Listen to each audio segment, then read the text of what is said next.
Hey, friends, welcome to another episode of A Reader and a Cinephile.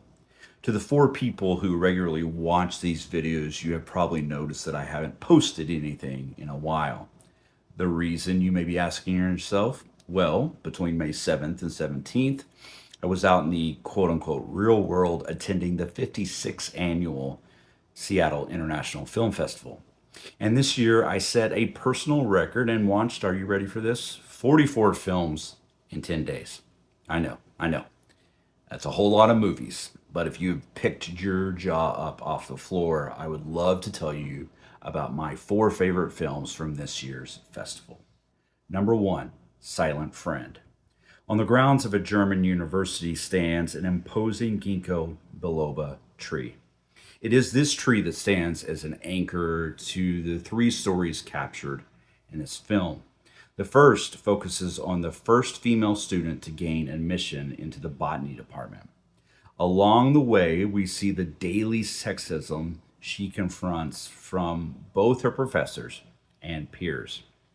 In the second story, we fast forward to the 1970s and the counterculture movements. Here we meet a standoffish student who finds himself engrossed by a fellow housemate and the geranium she studies. Finally, we flash forward again to 2020, and right in the middle of the pandemic, and a neuroscientist from Hong Kong running experiments on the ginkgo tree. Silent Friend is quiet, it is meditative, and a stunning thing to witness. Its conflicts aren't loud and in your face. They are reserved, but they are real and adult. Of everything I saw at this year's festival, nothing moved me like this film. Number two, The Ascent. The Ascent tells the moving, factual account of Mandy Horvath, a climber from Colorado Springs and a bilateral amputee. This film captures her historic effort to crawl toward the peak of Mount Kilimanjaro, while also exploring the enigmatic events that led to her losing her legs when she was only 21. This movie is one part true crime and one part woman versus nature documentary.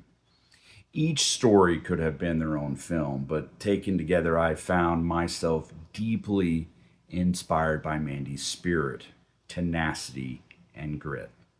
If you are anything like me, you might find yourself prone to moments of doubt or self loathing. When these episodes begin, I will forever think of this film and Mandy's story. I love a great documentary focused on pioneering artists, particularly if I didn't know a lot about those artists before this story began. Maintenance Artists focused its attention on Merrill Euclides, a visionary who broke ground as the first artist in residence for the New York Department of Sanitation. Yes, the New York Department of Sanitation. There were so many things I loved about this movie, from Merrill's work to give voice to sanitation workers, a class of workers that are often overlooked, to her mission to have us think differently about the things that we throw away, to her revolutionary public art. In so many ways, her work in the 1970s up to today has changed the conversation about how we treat those who keep our cities alive and thriving. Number four, Radio Heart, The Drive and Times of DJ Kevin Cole. Radio Heart serves as a captivating deep dive into a storied career, tracking Kevin's evolution from the neon disco booths of Minneapolis and some run ins with Prince to the birth of the legendary Rev 105. This film paints a vivid picture of his hand in establishing Amazon's inaugural music shop and ultimately his monumental impact on the soul of Seattle's own KEXP.